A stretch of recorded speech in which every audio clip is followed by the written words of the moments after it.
Demək uşaqlar, bütün planetlər həm öz oxları ətrafında, həm də Günəş ətrafında hərəkət edirlər. Məlum, öz oxları balaca olur. Məsələn, yeri götürək. Tutaq ki, bu yerdir. Yer planetidir. Bu da indi mən daha balaca çəkmişəm. Təxmini Günəşdir. Aha. İndi yer daha balacadır. Görürsünüzmü? Ona görə öz oxu ətrafında daha qısa müddətə, yəni bir gün ərzində fırlana bilir. Yer öz oxu ətrafında bir günə, 24 saata fırlanır. Günəş ətrafında isə, bunu qollar çəkək, günəş oxşasın. Günəş ətrafında isə axı uzundur yolu, 1 ilə fırlanır. Yəni 365 günə fırlanır. Bir daha deyirəm, yer balaca olduğu üçün öz oxu ətrafında daha tez fırlanır, sutka ərzində fırlanır. Günəş ətrafında isə 1 ilə fırlanır.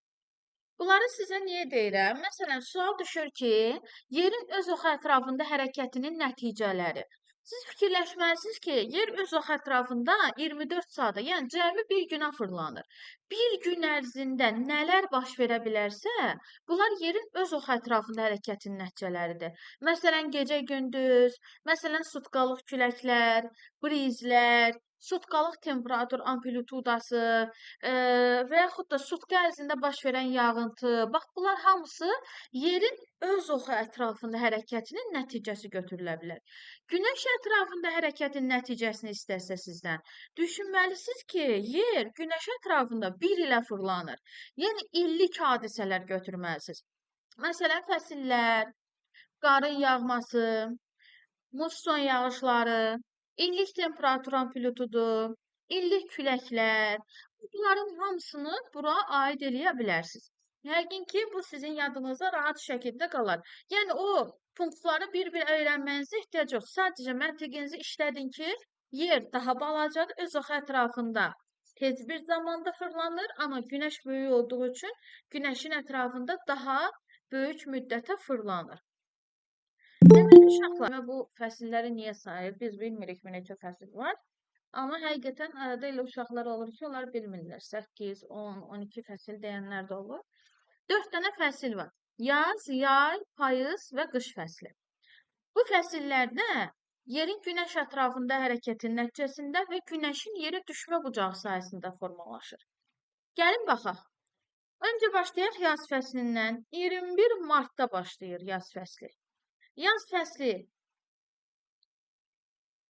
21 martda şimalda olur təbii ki. Cənubda isə bunun əksi olan payız olur. İndi 21 martda günəş ekvatorun üzərində zenitdə olur. Günəş tən ortada dayandığı üçün şimala da, cənuba da eyni qədər işıq və istilik düşür. Yadda qalar. Bir daha deyirəm. Günəş ekvator xəttinin üstündə dayanır. Orada dayandığı üçün şimala da, cənuba da eyni qədər işıq və istilik düşür. Ona görə şimalda yaz fəsli, cənubda payız fəsli başlayır. Daha sonra günəş hərəkət eləyir və gəlir 23,5 dərəcə şimal enliyinin üzərinə. Bu tarix olur 22 iyun. 22 iyuna biz deyirik yay gün dönümü. Şimalda yay olur, cənubda isə qış olur. Günəşi görürsünüz, şimal yarımkürəsindədir. Şimal yarımkürəsində olduğu üçün şimalda daha çox istilik olur. Məsəl üçün, iyun ayında bizdə hansı fəsildir? Yay fəsildir. Görürsünüz, ən isti vaxtlar da həmin vaxtlar. İyun ayında biz görürük ki, günəş artıq yaxınlaşır və hava isinməyə başlayır. Cənub yarımkürəsi isə günəş özündən uzaqlaşdığı üçün soyuyur. Soyuyur və nə olur orada? Qış fəsli olur. Deməli, 22 iyunda günəş olur şimal tropikinin üstünə və bu şimal tropikinə uşaqlar iyun ayının adı ilə əlaqədar xərçəng tropiki deyirlər. Xərçəng. Bürclər var da, iyun ayında doğulanlar səhv etməmişsə iyun yox, xərçəng bürcləridir. Bax, burada da şimal tropikinə onun adını verirlər. Və nə baş verir uşaqlar? Nə baş verir? Cənub yarımkürəsində, cənub qütb dairəsindən cənubda olan məntəqələrdə qütb gecələri baş verir. Şimal qütb dairəsindən şimalda olan məntəqələrdə isə qütb gündüzləri baş verir. Bir daha deyirəm müəllimə. Baxın, cənub qütb dairəsindən cənubdakı məntəqələrdə qütb gecələri olur, yəni qaranlıq olur. 6 aya qədər onlar gecənin uzunluğunu ya maksimum görürlər, ya belə deyək, əslində maksimum görmürlər. 22 iyundan sonra burada gündüzün uzunluğu yavaş-yavaş artmağa başlayır. Çünki burada 22 iyunda 24 saat gündüz olur. Və gündüz yavaş-yavaş azalmağa başlayır 22 gündən sonra. Məsələn, 23 saat 5 dəqiqə, 22 saat 15 dəqiqə gündüz olur, arada 1 saat gecə olur. Belə olduğu halda burada artıq yavaş-yavaş gündüzün uzunluğu artmağa başlayır və ta ki 22 dekabra qədər. Yəni bu minvalla bunlar gedirlər. 23 sentyabrda yenidən ekvator Günəş gəlir ekvatorun üstünə, olur şimalda payız fəsli, cənubda yaz fəsli. Şimalda payız, cənubda yaz fəsli. Görürsünüz, bütün. Deməli, 22 iyundan sonra Günəş yenidən hərəkət edir və gəlir ekvator xəttinin üstünə. Yenə ekvatorun üstündə dayandığı üçün şimala və cənuba eyni qədər işıq və istilik düşür. Yəni, hər ikisi eyni dərəcədə istilik və işıq alır. Bu, bilsiz nə deməkdir, uşaqlar? Günəş ekvatorun üzərində olanda 15 dərəcə şimal enliyinə də, 15 dərəcə cənub enliyinə də eyni qədər düşür. Çünki hər ikisi Günəşdən eyni məsafədə yerləşirlər. Və yaxud 66.5 şimal enliyinə də, 66.5 cənub enliyinə də eyni qədər işıq istilik düşür. Çünki hər ikisi Günəşə eyni qədər məsafədə yerləşirlər. Bax, bu odur. Teploda bununla bağlı çoxlu suallar var. Günəşin düşmə ocağı bərabər olduğu iki məntəqə və s. Belə suallar çox düşür. Və gəlirik 22 dekabra. 22 dekabrda Günəş artıq gəlir cənub tropikinin üzərinə və bu zaman artıq şimaldan uzaqlaşıb da Günəş. Ona görə şimalda qış, cənubda isə yay fəsli başlayır.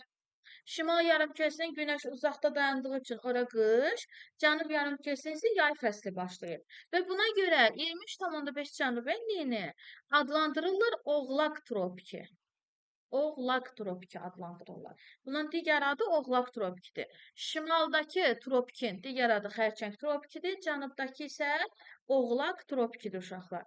Və burada bayaq bir sual gördüm. Səhv etməmsə düzgün oxudum. Sual verir ki, nəyə görə deyir bu işıq, məsələn, günəşin nə qədər düşdüyünü və yaxud harda gecənin çox, harda gecənin az olduğunu biz necə bilirik? Öncəliklə gəlin 22 iyun tarixini götürək. Burada bəzi şeyləri siləcəm mən ki, siz tam başa düşəsiniz o məsələni. 22 iyunda bunu da buradan götürək.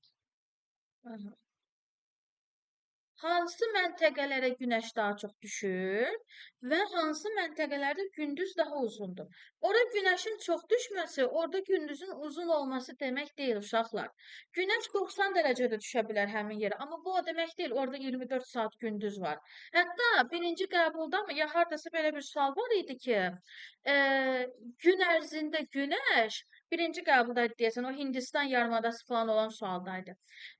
Deyir ki, günəş həmin yerdə günorta vaxtı, gün ərzində günorta vaxtı, nəsə belə bir sual var idi ki, günəş zenitdə olur. Gün ərzində günəş zenitdə olur. Elə bir şey də mümkün deyil. Günəş ani bir saatda gəlir orada dayanır 1 dəqiqə. Dayanır, artıq hərəkət edir. Çünki yer kürəsi 1 dəqiqəyə 4 dərəcə fırlanır. Üzr istəyirəm, 4 dərəcəni 1 dəqiqəyə fırlanır. Necə idi o? Unutdum həcmdə. 15 dərəcə 60, 1 dərəcəni 4 dəqiqə, düz demişəm. 1 dərəcəni 4 dəqiqəyə fırlanır. Yəni, günəş orada maksimum elə 4 dəqiqə dayana bilir. Ondan sonra yavaş-yavaş keçir indi başqa nöqtəyə, keçir başqa nöqtəyə. Eyni yerdə dayanmır. Və yaxud da, məsəl üçün deyirəm, tropiklərdə. Görürsünüz, 23,5 dərəcə şimal enliyində. Biz deyirik ki, günəş burada zenitdədir. Zenitdə olmaq nə deməkdir? Günəşin həmin yerdə başın üstə. Bax, tutaq ki, bu günəşdir, işığını görürsünüz. Bu günəş, bu kitinin qabağında, başın üstündə dayananda buna biz zenit deyirik.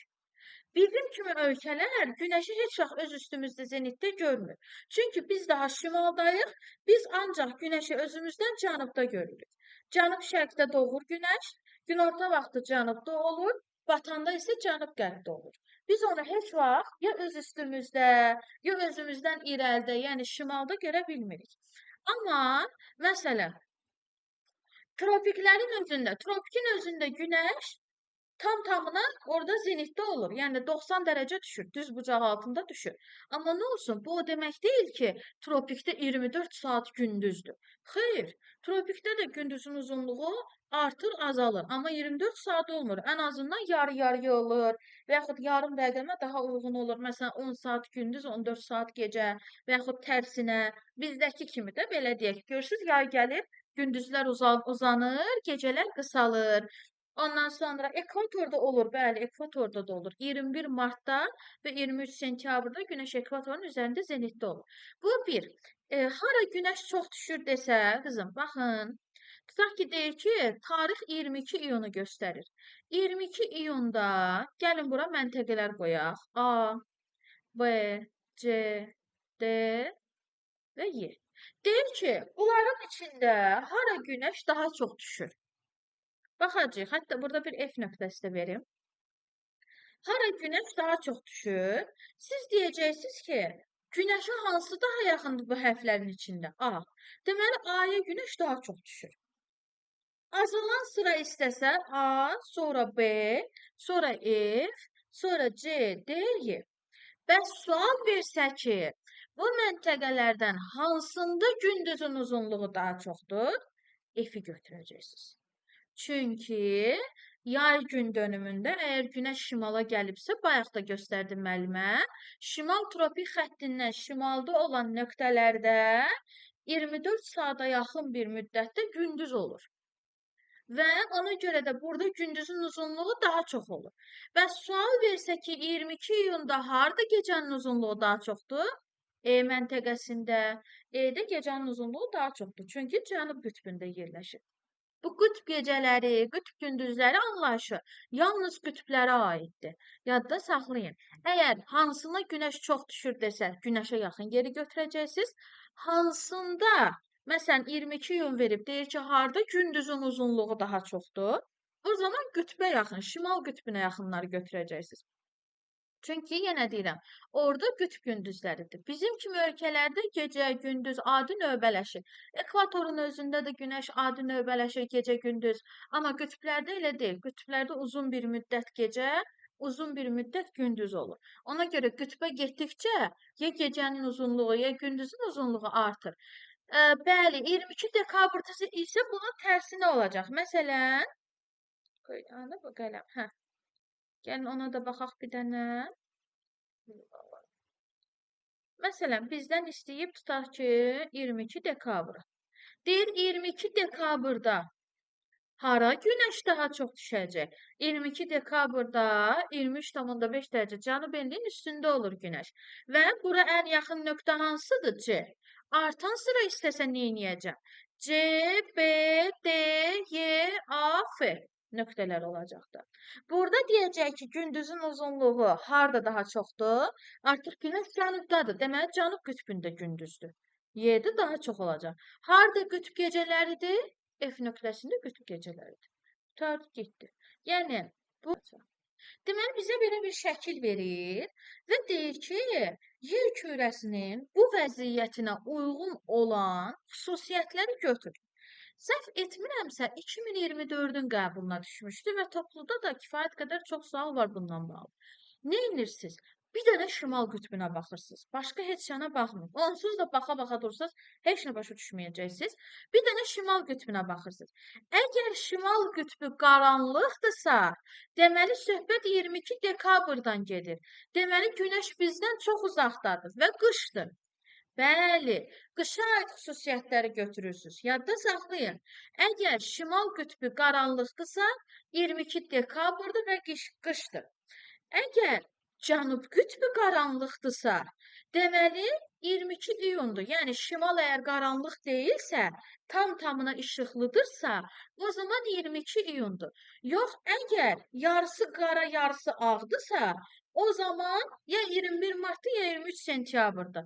Bunu da hardan biləcəyik? Özü sizə orada məlumatlarda qeyd eləyəcək onsuz da ki, bundan sonra, məsələn, deyəcək ki, yerin bu vəziyyətindən sonra, tutaq ki, şimal qütb dairəsində qütb gecələri başlayacaqdır. Aha, deməli bu hansı fəsildir? Payızdır. Payızdan sonra artıq qış olacaq və şimalda qütb gecələri olacaq. Və yaxud da sual verəcək. Sualın ardına deyəcək ki, yerin bu vəziyyətindən sonra şimalda qütb gündüzləri olacaq. Aha, sonra biləcəksən ki, bu vəziyyətdən sonra yay gəlir. Deməli bu vəziyyət hansı vəziyyətdir? Yaz vəziyyətidir. Qurtardı getdi. İndi gəlin buna baxaq. Deyir ki, 22 dekabrdır. Bunu tapdıq. Qış gündönümüdür. Bura haqqında nə məlumat verə bilərəm? Qış gündönümüdürsə, günəş cənub tropikində zenitdədir. Cənub tropikində zenitdədir. Cənub qütb dairəsindən cənubda olan bütün məntəqələrdə qütb gündüzüdür. Sonra bura deyə bilərsiniz ki, Bakıya günəş minimum bucaqla düşür. Minimum düşür. Çünki günəş bizdən maksimum uzaqlıqdadır. Ona görə də ən az günəşin düşdüyü tarixdir 22 dekabr. Minimum günəşin düşmə bucağı müşahidə olunur. Çox şey indi yazmaq olar. Hətta sual verir ki, məsələn deyir ki, qoy bir dənə də sual verək. Deyir ki, İtaliyada gündüzün uzunluğu bu Danimarka ilə səhv etmirəmsə, Polşanı mı vermişdi, haranı vermişdi? Həmin qəbul sualında, topluda da belədir. İtaliyada gündüzün uzunluğu cardan qısadır. İndi siz deyin görək, bu doğru cavabdır, yoxsa yanlış cavabdır? Car Cənubi Afrika Respublikasıdır. Heç carda müəllim görünmür axı. Deməli, 5 işıqlanma qurşağı var uşaqlar. 1 tropik işıqlanma qurşağı var.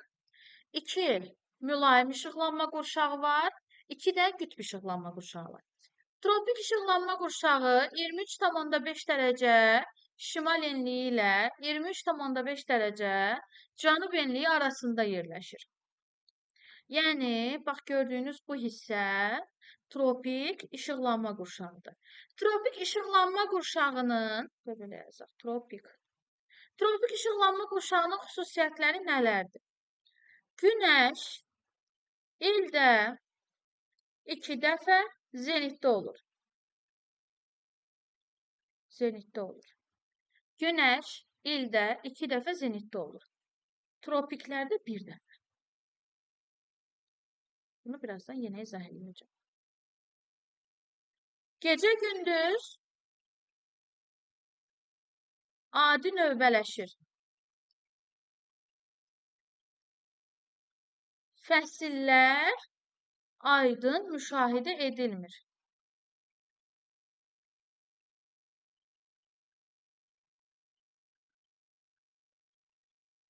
Bir daha deyirəm, 23,5 şimal enliyi və 23,5 dərəcə cənub enlikləri arasındadır. Günəş ildə 2 dəfə zenitdə olur. Tropiklərin özündə isə bir dəfə. Çünki gəlir bunun üstə dayanır, qayıdır. Bir də növbəti il gəlir onun üstünə. Gecə gündüz adi növbələşir. Yəni normal qaydada 12 saat gündüz, 12 saat gecə və yaxud ona yaxın rəqəmlər. Fəsillər aydın müşahidə edilmir. Tək fəsildir isti yay.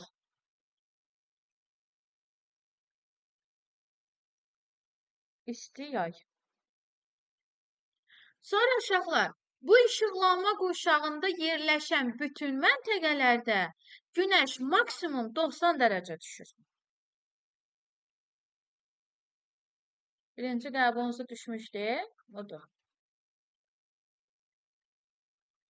Bu işıqlanma qurşağında yerləşən bütün məntəqələrdə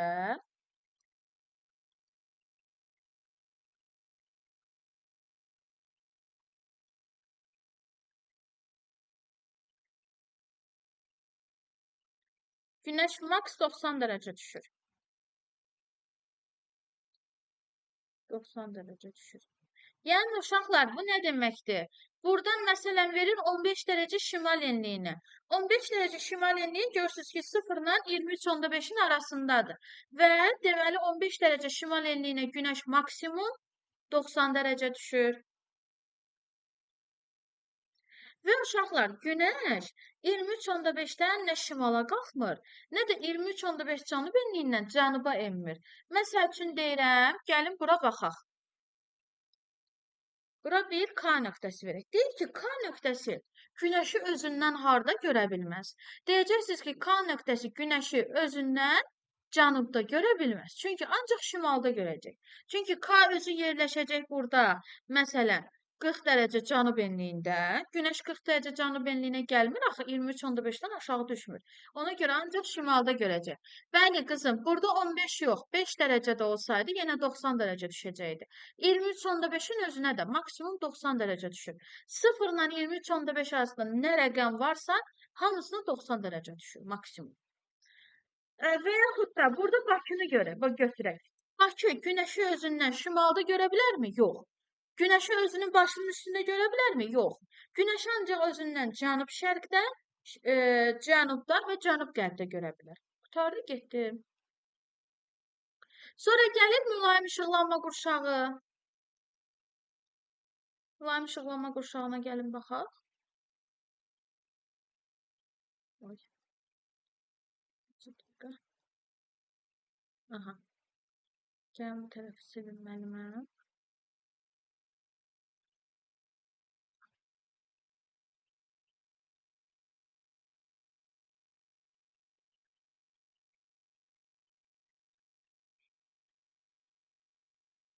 Bir də uşaqlar, sualda deyir ki, tropik işıqlanma qurşağının şimal sərhəd. 5 işıqlanma qurşağı var dedi. İkinci işıqlanma qurşağımız bizim mülayimdir. Demək uşaqlar, bir dənə sual verir ki, tropik işıqlanma qurşağının şimal sərhəddi haradır? Və yaxud sual verir ki, tropik işıqlanma qurşağının cənub sərhəddi ilə Bakı arasındakı məsafəni tap. Tropik işıqlanma qurşağı buradır. Bunun şimal sərhəddi, yəni yuxarıdan keçən xəttidir. Bu 23.5 şimal enliyidir. Cənub sərhəddi də 23.5 cənub enliyidir. Və salam. Yəni gözünüzün qabağına ümumi bu şəkli gətirin orada və yaxud da elə yer kürəsinin şəklini çəkin. Orada qeyd eləyin. Sonra mülayim işıqlanma qurşağı. Mülayim işıqlanma qurşağı 2 dənədir. Şimal mülayim işıqlanma qurşağı və cənub mülayim işıqlanma qurşağı. Mülayim işıqlanma qurşağı 23.5 ilə 66.5-in arasında yerləşir. Mülayim işıqlanma qurşağında yerləşən məntəqələrdə günəş zenitdə olmur. Gecə-gündüz adi növbələşir. Adi növbələşir. Və ən vacib cümlə. Fəsillər aydın müşahidə edilir. Aydın müşahidə edilir. Günəş zenitdə olmur, gecə-gündüz adi növbələşir, fəsillər aydın müşahidə edilir. Gəlin, indi bunun sərhədləri ilə tanış olaq uşaqlar. Biz mülayimdəyik, bəli, çünki biz 40 dərəcə şimal enliyində yerləşirik. 40-da 23.5 ilə 66.5-in arasındadır. Gəlin, indi bunların sərhədlərinə baxın. Məsələn, şimal mülayim işıqlanma qurşağının şimal sərhəddi haradır? Baxın, bu xətt. 66.5 şimal enliyi, yəni şimal qütb dairəsi. Və şimal mülayim işıqlanma qurşağının cənub sərhəddi haradır? 23.5 dərəcə şimal enliyi, yəni şimal tropiki, yəni xərçəng tropiki. Cənub mülayim işıqlanma qurşağına baxaq. Cənub mülayim işıqlanma qurşağının şimal sərhəddi 23.5 cənub enliyidir, yəni oğlaq tropikidir. Cənub mülayim işıqlanma qurşağının cənub sərhəddi isə 66.5 dərəcə cənub enliyidir, yəni cənub qütb dairəsidir. Və keçirik 3-cü işıqlanma qurşağımıza. Bu işıqlanma qurşağı qütb işıqlanma qurşağıdır. Qütb işıqlanma qurşağından da 2 dənə var. Şimal qütb işıqlanma qurşağı və cənub qütb işıqlanma qurşağı. Burada və burada. qütb. Aha, gəlin baxaq. Qütb işıqlanma qurşağı uşaqlar 66.5 ilə 90 dərəcə arasında yerləşir. Burada da deyirik ki, günəş zenitdə olmur. Gecə gündüzün adi növbələşməsi pozulur. Gecə gündüzün adi növbələşməsi pozulur. Uşaqlar, bu cümlələri bura necə yazmışamsa o formada öyrənin. Çünki qəbula bu cümlənin birəbir eynisi düşür. Mən ona görə bunu yazmışam. Onlara görə də başa düşə bilərsiniz o öz yerində. Məsələn, danışa bilərsən ki, hə, orada gecə gündüz olmur. Xeyr. Gecə gündüzün adi növbələşməsi pozulur. Bu cümləni bu formada öyrənmək lazımdır. Fəsillər aydın müşahidə edilmir. Fəsillər aydın müşahidə edilir. Bu cümləni belə öyrənin ki, o cümlənin eynisi qəbulda görəndə artıq bir fikrin olsun ki, mən bunu hardan öyrənmişdim. Deməli, baxaq. Günəş zenitdə olmur, gecə gündüzün adi növbələşməsi pozulur, fəsillər aydın müşahidə edilmir. Müşahidə edilmir. Qütb gecə gündüzləri baş verir. Qütb gecə gündüzləri olur. Aha. Gəlin baxaq. Qütb, şimal qütb işıqlanma qurşağının cənub sərhəddi 66.5 şimal enliyidir. Şimal sərhəddi qütbdür. 90 dərəcədir, yəni. Cənub qütb dairəsinin, yəni cənub qütb işıqlanma qurşağının şimal sərhəddi 66.5-dir. Əslində onun cənub sərhəddi yoxdur. Nədən? Şimal qütb işıqlanma qurşağının şimal sərhəddi yoxdur. Çünki qütblərdə azimut işləmir. Çünki şimal qütbündən harada getsən cənuba gedirsən, və yaxud cənub qütbündən harada getsən şimala gedirsən. Amma bunların bir şimal sərhəddi, bir də cənub sərhədlərini bilməyiniz yaxşı olar. Burada da fəsillər müşahidə olunmur. Tək fəsildir soyuq qış. Soyuq qış fəsli. Və salam. Bu belə. Uşaqlar, günəşin düşmə bucağı 90 çıxılsın alfa plus minus beta düsturu ilə hesablanır. Alfa coğrafi enlikdir. Beta günəşin zenit yeridir. Yəni, günəşin harda olmasıdır. Betanın, bilirsiniz ki, xüsusi tarixlərdə öz ünvanları var. 21 martda beta olur ekvatorun üstündə, yəni 0 dərəcədə. 22 iyunda beta olur 23,5 dərəcə şimal enliyində. 23 sentyabrda beta olur, yenə ekvatorun üstündə 0. 22 dekabrda beta olur 23,5 dərəcə cənub enliyində. Məsələ verir, deyir ki, 45 dərəcə şimal enliyinə 22 dekabrda günəşin düşmə bucağını tap. Deməli, nə edirik? Bizim burada alfamız 45 dərəcə şimal enliyidir. Məntəqəni verdi. Beta günəşin harda zenitdə olmasıdır. 22 dekabr qış gündönümüdür. Deməli, günəş bizdən maksimum uzaqlıqdadır. Yəni, 23,5 dərəcə cənub enliyindədir. Düsturda da yerinə qoyuram. 90 çıxılsın, 45. Coğrafiyada yadda saxlayın. Fərqli yarımkürələr olanda toplanır. Eyni yarımkürə olanda çıxılır. Burada da şimalla cənub olduğu üçün biz bunları toplayacağıq. 45 üstəgəl 23,5. 90-dan çıxacağıq 68,5-i. 90-dan 68,5 çıxanda 21,5 mi eləyir? Bəli. 21,5 dərəcə eləyir. Deməli, 45 dərəcə şimal enliyinə 22 dekabrda günəşin düşmə bucağı 21,5 dərəcədir. Və yaxud da burada bizdən 22 dekabrda yox, məsələn, 22 iyunda soruşsaydı, neyniyəcəkdik o zaman? 22 iyunda olduğu üçün beta 23,5 şimal enliyində olacaq idi. 90 çıxılsın. Eyni yarımkürə olduğu üçün çıxırıq. 45 çıxılsın 23,5-ə. Bərabərdir. 90 çıxılsın 21,5-ə. 90-dan 21,5 çıxan da eləyir 68,5. Səhv etmirəmsə. 68.5 dərəcə günəş düşəcəkdir. Və yaxud başqa bir tarix olsun uşaqlar. Məsələn, olsun 23 sentyabr. Gəlin onu da yoxlayaq. 23 sentyabr. Aha, 23 sentyabrda nə edəcəyik? Deməli, 90 çıxılsın. 23 sentyabrda beta nə olacaqdı? 0 dərəcə. Düzdürmü?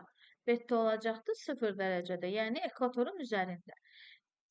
90 çıxılsın, 45 üstəgəl 0. Yəni 90-dan 45 çıxılsın, 45 dərəcə. Qurtardı, getdi. Çətin bir şey yoxdur. Bəzən də tarixlə yox, daha rahat olsun deyə sizə hazır günəşin zenitdə olduğu yeri deyir. Məsəl üçün deyir ki,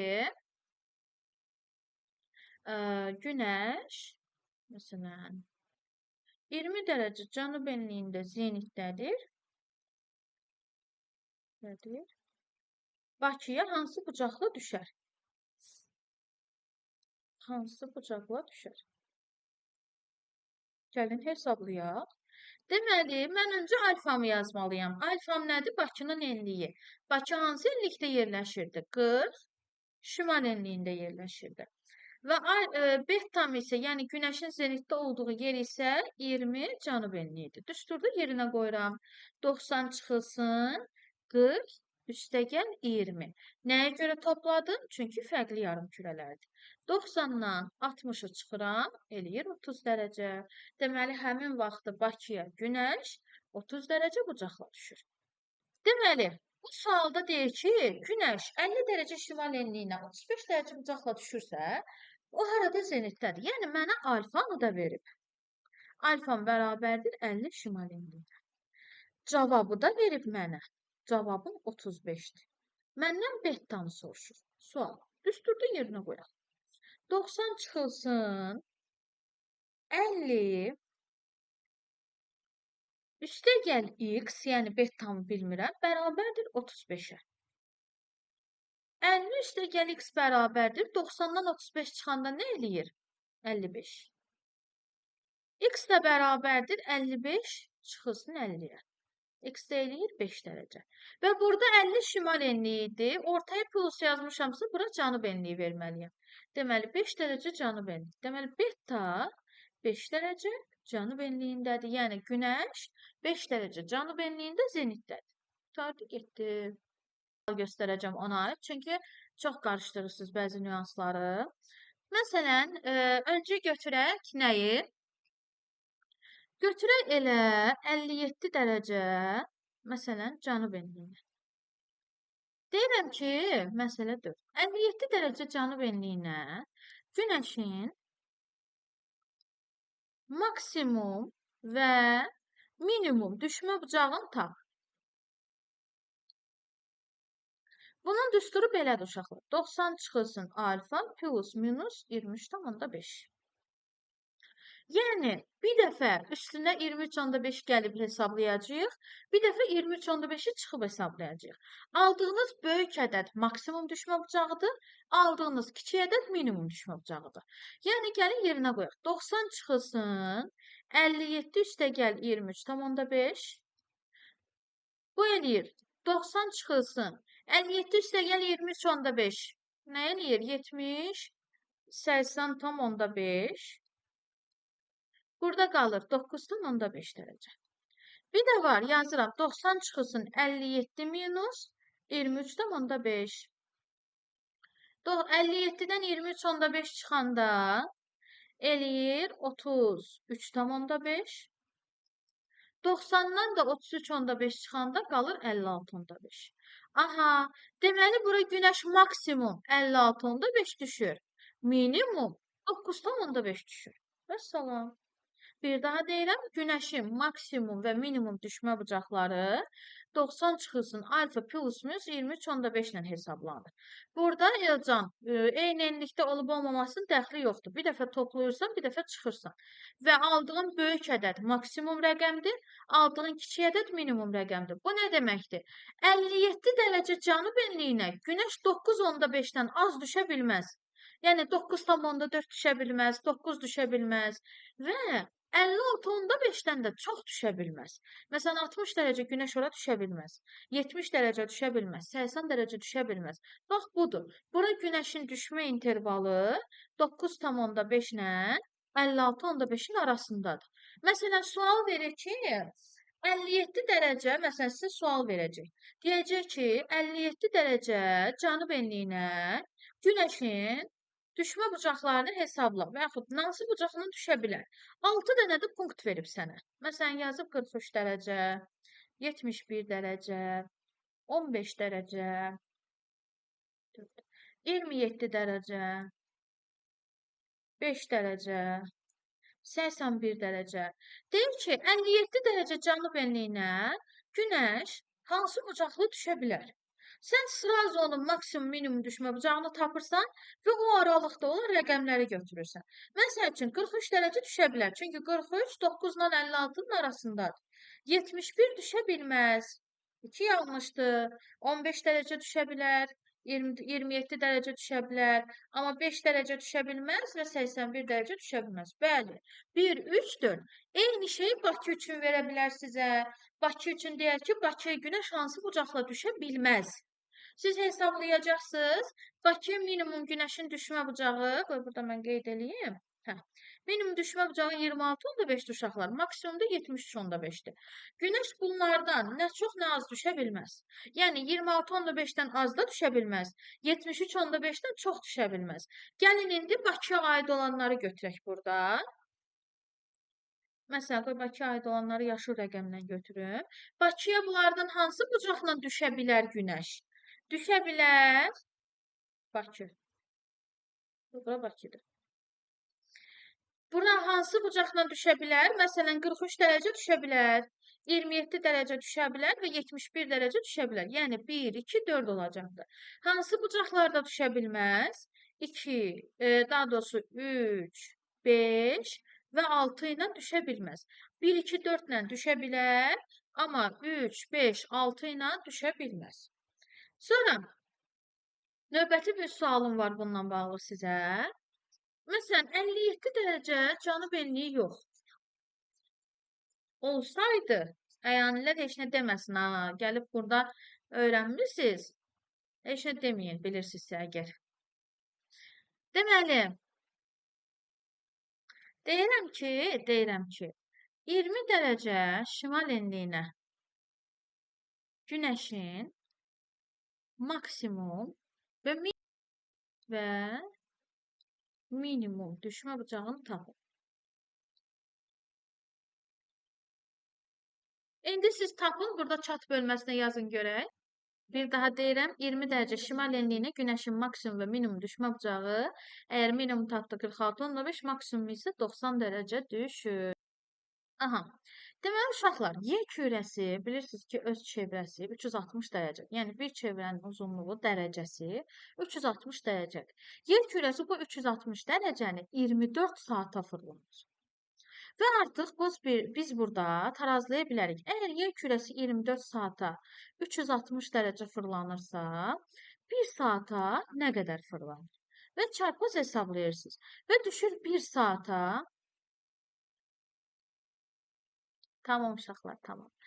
Deməli uşaqlar, yer kürəsinin çevrəsi 360 dərəcədir. Bu 360 dərəcəni 24 saata fırlanır. Yəni, yer kürəsi 24 saata 360 dərəcə fırlanırsa, 1 saata nə qədər fırlanır? Bax, burada onu tənasüblə tapa bilərsiniz.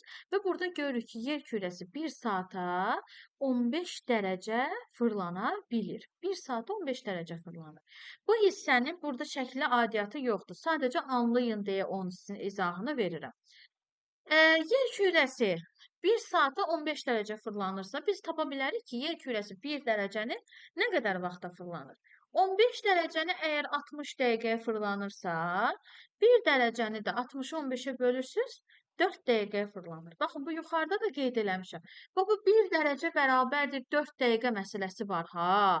Bax, o sizə ən çox lazım olacaq nüansdır. 1 dərəcə bərabərdir 4 dəqiqə. Bunu birazdan məntəqələr arasındakı saat fərqini tapanda tətbiq eləyəcəyik. Gələk nəyə? Gələk indi saat qurşaqlarının tapılmasına. Yer kürəsində hər 15 dərəcəlik məsafədən bir saat qurşağı ayrılır. Yəni bir dənə saat qurşağı var orada. Məsələn, 30 dərəcə ilə 45 dərəcənin arasındadır həmin saat qurşağı. Bax, orada olan bütün məntəqələrdə saat eyni qəbul olunur. Eyni saatla gedirlər, eyni saatla hərəkət edirlər. Biz buna saat qurşaqları deyirik. 12 dənə saat qurşağı var. 360-ı böləndə 15-ə eləyir 24.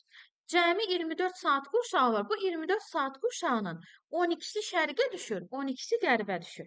1-dən 12-yə qədər olanları şərqdir, 12-dən o tərəfə qərbə böyük olanları 24-ə qədər olanları isə qərb yarımkürəsidir.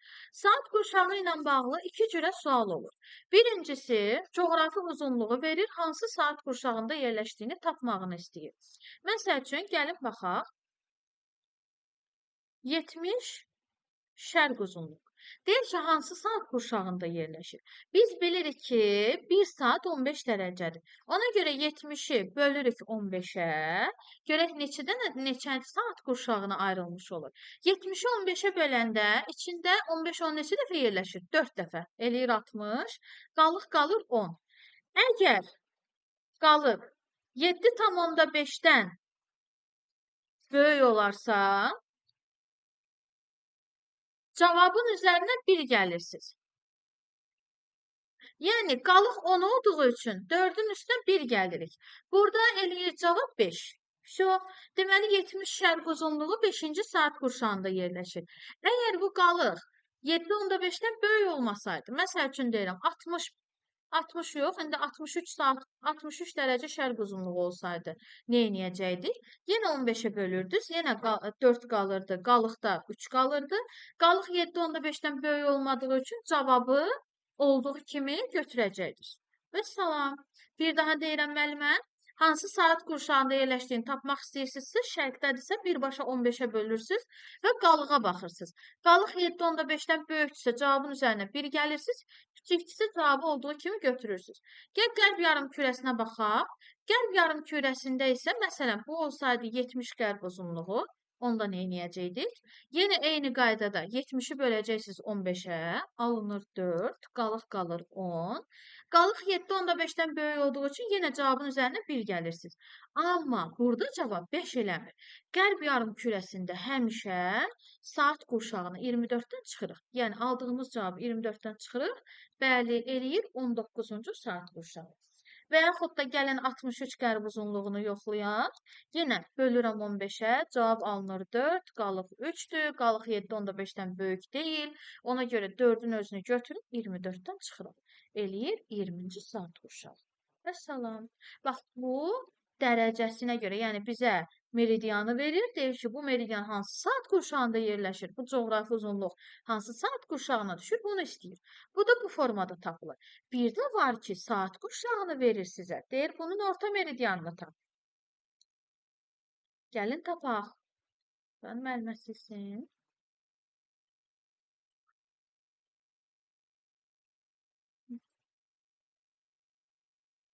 İnşallah ki, dərsin video kaydı tam şəkildə düşər. Keçən səfər kimi heyf olmaz. Deməli, nəyi tapacaqdı? Hə. Məsələn, deyir ki, gəlin 1 ilə 12 arasında bir dənə saat qurşağı götürək. 5-ci saat qurşağı götürək. 5-ci saat qurşağının orta meridianını tap deyir. Orta meridianı sual. Bir də deyir ki, məsəl üçün, böyük bir saat, qərb yarımkürəsində yerləşən saat qurşağı götürək. Olsun, məsələn, 17-ci saat qurşağı. 17-ci saat qurşağının orta meridianını tap.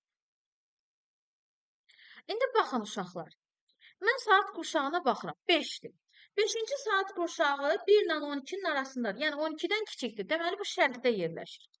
5-i 15-ə vurub yanına şərq uzunluğu yazırıq. 5-i 15-ə vuranda nə edir? 75 şərq uzunluğu. 5-ci saat qurşağının orta meridianı 75 şərq uzunluğu. 17-ci saat qurşağı, baxıram ki, 12-dən böyükdür. Qərb yarımkürəsində yerləşir. Qərbdəki saat qurşağını birinci nə edirik? 24-dən çıxırıq. 24-dən 17 çıxırsınız, 7. 7-ni 15-ə vurub yanına qərb uzunluğu yazırsınız. 7-ni 15-ə vuranda eləyir 105. 105 qərb uzunluğu. Qurtardı, getdi. Bu da saat qurşağının orta meridianının tapılmasıdır.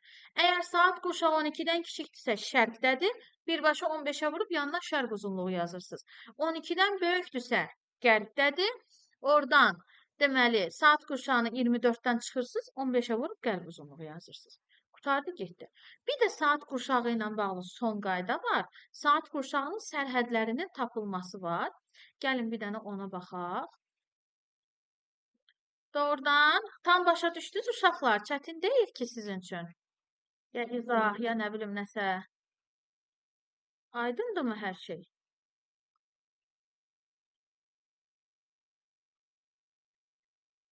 Saat qurşağının sərhəddinin tapılması. Tamam. Çox uşaq adədən böyle çətinlik çəkir bunda. Sevindim. Saat qurşağının sərhədləri. Deməli, saat qurşağının sərhədlərini tapanda nə edirsiniz? İki işi görürsünüz. Birinci, orta meridianı tapırsınız. Meridianı tap. İkincidə isə plus minus 7,5 ilə hesabla. Məsələn, gələk bir dənə saat qurşağı götürək. Biraz da rahat olsun da istərsiniz. 6-cı saat qurşağı olsun. Deyək ki, 6-cı saat qurşağının sərhədləri hansılardır? Sərhədləri. Son. Baxın uşaqlar, bir daha deyirəm. Saat qurşağı deyəndə siz bir dənə meridian götürməyin. Saat qurşağı 15 dərəcəlik bir məsafəni əhatə edir. Yəni, burada tutaq ki, nə bilim 40 dərəcədir, burada 55 dərəcədir. Bu ikisinin arası bir saat qurşağı deməkdir. Və burada olan bütün meridianlar, tutaq ki, atıram bu 10-cu saat qurşağıdır deyək. Burada olan bütün meridianlar 41 dərəcə, 45 dərəcə, 47 dərəcə, 52 dərəcə, hamısı eyni saat qurşağında, yəni 10-cu saat qurşağında yerləşir. İndi biz də burada məhz bu 6-cı saat qurşağının 6-cı saat qurşağının hansı meridianlar arasında olduğunu tapacağıq. Baxın, qoy bunu belə bura çəkim. Bu 6-cı saat qurşağın ərazisi olsun. Hansı dərəcələrin arasında olduğunu tapacaq. Burada yazıram 6-cı saat qurşağı. Birinci nə edirik uşaqlar? Orta meridianı tapırıq. Bayaq kimsə dedi, vururuq 15-ə. Baxıram, 6 12-dən kiçikdir. Demək, şərqdə yerləşir. 6-nı vururum 15-ə, yanına yazıram şərq uzunluğu. Eləyir 90 şərq uzunluğu. Və bunun üstünə bir dəfə 7,5 gəlirəm. Bir dəfə də 7,5 çıxıram. Bu eləyir 97,5. Bu da eləyir 82,5. Deməli, bunun sərhədləri 82,5 ilə 97,5-dir. Uşaqlar, burada qeyd eləmişəm müəllimə 6-cı saat qurşağı. Baxın, bizim tapdığımız 90 dərəcə şərq uzunluğu bu 6-cı saat qurşağının tam ortasından keçir. Bax, buradır. Bəs niyə 7,5 ilə toplayıb çıxırıq? Çünki bu ikisinin arasında 15 dərəcə məsafə var. 15 dərəcəni 2 yerə böləndə neçə eləyir? 7,5. Yəni 90-ın üstünə 7,5 gəlib. Bunun şərq sərhəddini tapırıq. 90-dan 7,5 çıxıb qərb sərhəddini tapırıq. Yəni 82,5 şərq uzunluğu ilə 97,5 şərq uzunluğunun arasında yerləşir 6-cı saat qurşağı. Bu bunun sərhədləridir. Məsələn, gəlin buradan bir dənə ədəd götürək və həmin ədədin, həmin meridianın hansı saat qurşağında olduğunu yoxlayaq. Götürək 85 dərəcəni uşaqlar. Gəlin götürək. Bu turuncu ilə yazım ayrılsın. Turuncu yaşı görsənmədi. Yaşıl. Hə. 85 dərəcə şərq uzunluğu. Deyir, hansı saat qurşağında yerləşir? Gəlin hesablayaq. 85-i bölürük 15-ə. 85-in içində 15 5 dəfə yerləşir. Çünki 75 eləyir də, səhv etməmsə 5-ə vuranda. Qalıq 10 qalıq. Qalıq 7,5-dən böyük olduğu üçün cavabın üzərinə 1 gəlirəm. Oldu 6-cı saat qurşağı. Qurtardı, getdi uşaqlar. Bu da saat qurşaqları. İndi qısaca bir dənə vaxtın tapılmasına da baxaq. Burada mən Londonu, Bakını və Pekinin saatlarını müqayisə eləyəcəm. İndi Pekin 40 dərəcə şimal enliyində yerləşməyə də bilər. Sadəcə formal olaraq yazacağıq bura. Deməli, Londonu bilirik ki, buradadır. London. Bakını bilirik ki, buradadır. Pekin də 117 şərq uzunluğundadır. Pekin də buradadır. İndi hal-hazırda Bakıda saat neçədir? 10:18. Gəlin hal-hazırda Londonda saat neçədir və Pekində saat neçədir tapaq. Necə tapacağıq uşaqlar? Verilən iki məntəqə arasında vaxt fərqini tapmaq istəyirsinizsə, öncə onlar arasındakı dərəcə fərqini tapmalısınız. Gəlin öncəliklə Londondakı saatı tapaq. Deməli, Londondan Bakı arasında neçə dərəcə fərq var? London 0-dadır, Bakı 50-dədir. Deməli, aralarında 50 dərəcəlik bir məsafə var. 1 dərəcə neçə dəqiqədir? 4 dəqiqədir. 50-ni vururam 4-ə, görüm aralarında nə qədər vaxt var? Bu eləyir 200 dəqiqə. Uşaqlar, 200 dəqiqə neçə saat, neçə dəqiqədir? 1 saat 60 dəqiqədir. 200 dəqiqə 3 saat 20 dəqiqədir. Ona görə və ədəd oxu vardı. Uşaqlar, siz riyaziyyatda indi Allah qoysa keçmisiniz.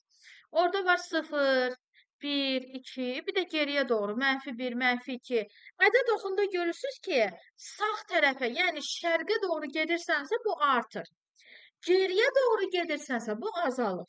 İndi biz də Londonu tapmaq üçün geriyə gedirik. Ona görə arada olan vaxt fərqiniz Bakının saatından çıxacağıq. Çünki özümüzdən geridəki məntəqənin vaxtını tapırıq. 10:18-dən indi sizə müəlliməniz çıxmada öyrədəcək. 10:18-dən çıxırsınız 03:20-ni. 18 dəqiqədən 20 dəqiqə çıxmaq olmur. Bu saatlardan bir dənə saat götürürsünüz. 1 saat neçə dəqiqədir? 60 dəqiqə. Bura əlavə edirsiniz 60 dəqiqə. 78-dən 20-ni çıxırsınız, qalır 58 dəqiqə. Burada qaldı 9 saat. 9 saatdan da 3 saatı çıxırsınız, eləyir 6. Deməli, Londonda hal-hazırda saat 06:58-dir. Yəni, bəlkə də yuxudan durmayıblar. 06:58. Sonra keçirik Pekinin saatını. Gəlin baxaq Pekinlilər indi nə edirlər? Deməli, Pekinlə Bakı arasında baxırıq. Biri 50-dədir, biri 117-də. Bir-birindən çıxırıq. 67 dərəcə vaxt fərqi var. Gəlin Pekini elə özlərinin rənginə uyğun bir rəngdə eləyək. Hə, 67 dərəcəni vaxta çevirirəm. 67-ni vururuq 4-ə. Bu eləyir 240, 268. 268 dəqiqə eləyir. 268 dəqiqə neçə saat, neçə dəqiqədir? 60-a böləndə eləyir 4 saat 28 dəqiqə. Deməli, Pekin bizdən irəlidədir. Görürsünüz, daha şərqdədir. Nə qədər irəlidədir? 4 saat 28 dəqiqə. 10-18-in üstünə 0,4, 28-i gəlirik. 8 ilə 8-i toplayanda 16 bir yadda qalır. 2, 3, bir də yadda 4 və 14:46. Onlarda hal-hazırda saat 14:46-dır. Yəni artıq günorta yeməklərini yeyiblər. Və salam. Qurtardı getdi. Bu da vaxtın tapılmasıdır. Zaman fərqinin tapılmasıdır.